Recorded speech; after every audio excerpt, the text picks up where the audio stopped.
Alright, so I just got this Tusq XL permanently lubricated nut from Epiphone, and I thought I would try to get a little bit of footage of me changing it out. Alright, so I'll just start by loosening up the strings here so I can set them aside. Okay, you can see I've got the strings loosened up and I've just pulled them off the nut. I'm just going to take the truss rod cover off here.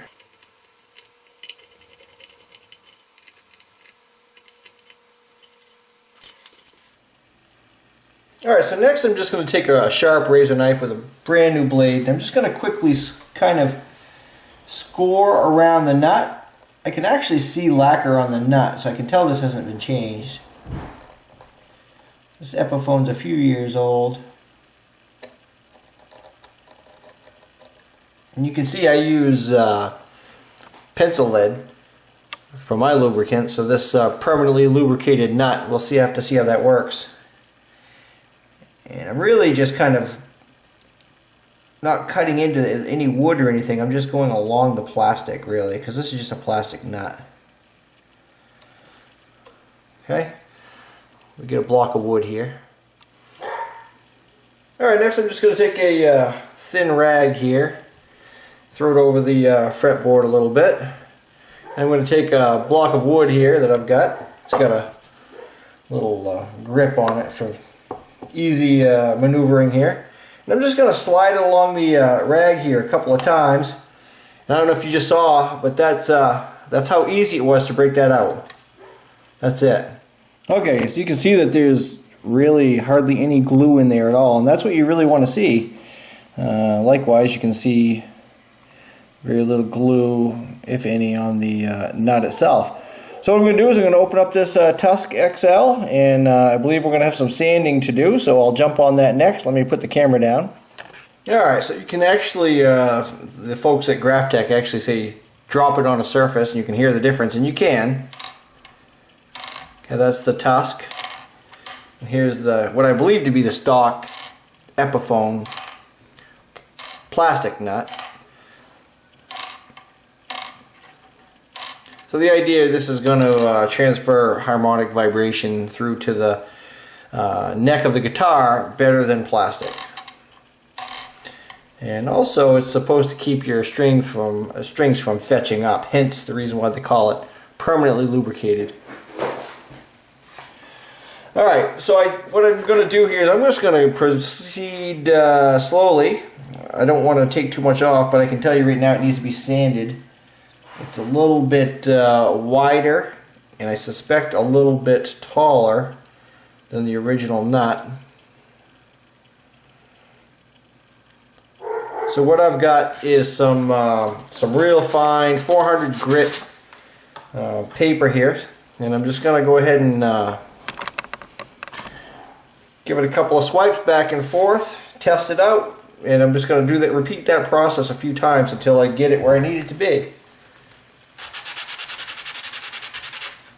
Actually, I'm going to do this on a hard surface. I don't want this towel here. I want it to be flat.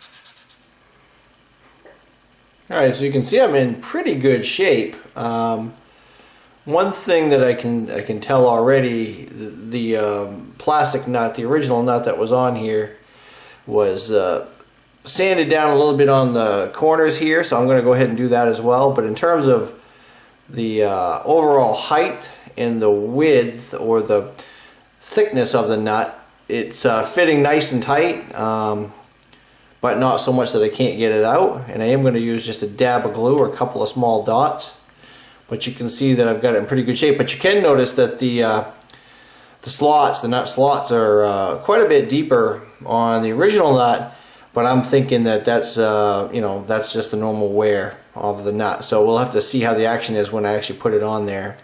Graphtech does provide a PDF file with some general numbers on how to adjust the nut slot and the overall height. So I may actually, before I glue it in, measure it up and everything. So I'm going to go ahead and sand these corners down, because what it is when it sits in the neck, you can actually feel a little catch right there. So I'm just going to get rid of those real quick.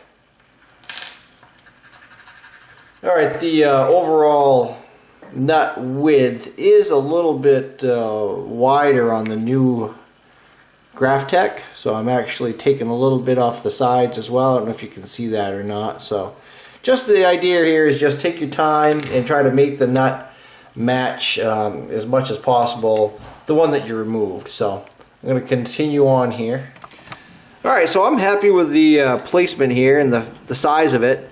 The only thing I'm not happy with so far is, you know, the color. I'm not real keen on this antique or aged white, I guess is what they called it.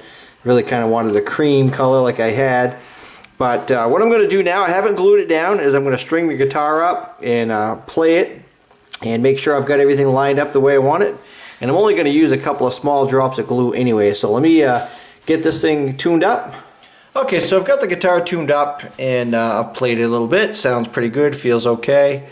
The next part, and I'm just doing this according to the Graphtech instructions here, just so to be precise. I'm going to use a couple of feeler gauges. I'm going to use 1/100th of an inch for the low E and the 6/1000th of an inch for the high E.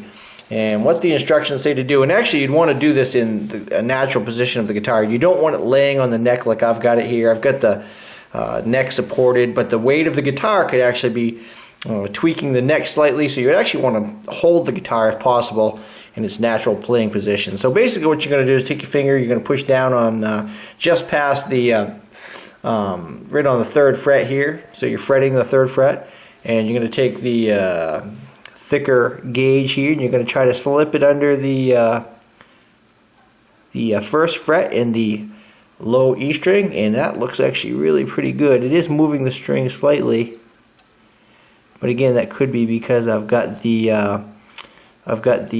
guitar laying on its neck.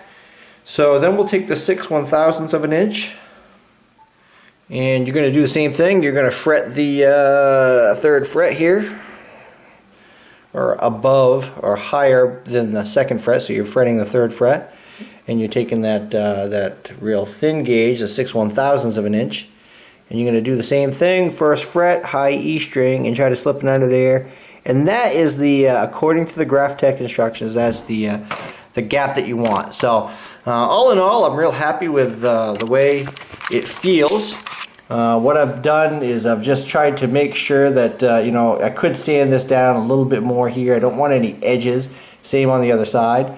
So what I'm going to do is I'm actually going to pull the strings off it, and I'm going to glue it down. I'm just going to use it. I actually am hesitant to glue it, but I'm going to, just because I'd hate to have this thing slip off sometime when I'm playing it or just knocking it around. So let me set the camera down. I'm going to loosen up these strings. I'm going to try to get this back in the exact same position because it's just where I want it, and we'll glue it down. Okay, so I've got the strings loose again here. You can actually see I've got this quite tight.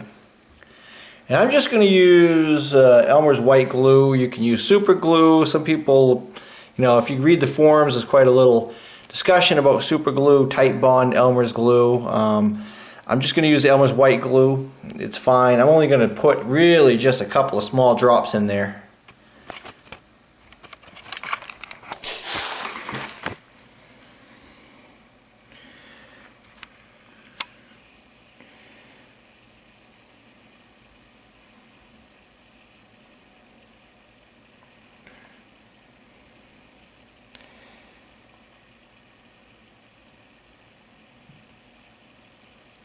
That's it. That's all I'm using. I guess the key is no matter what you use, just don't use a lot of it.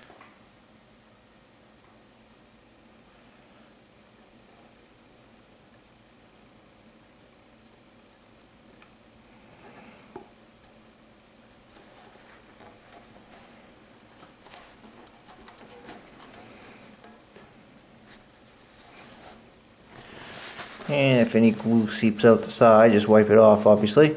And for me, what I used to kind of get this lined up to begin with was the edges, because I took the time to sand it down so that the edges weren't really protruding out beyond the neck at all. So that's what I want.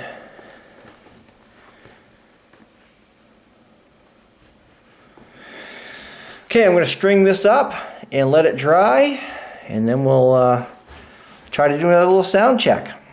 Alright, so hopefully this video has been helpful. If you're changing out the nut on your guitar, take your time, go slow, and sand it down to the right size. If you have any questions or comments, please leave them below. And if you like this kind of video, please hit that subscribe button. Thanks for watching.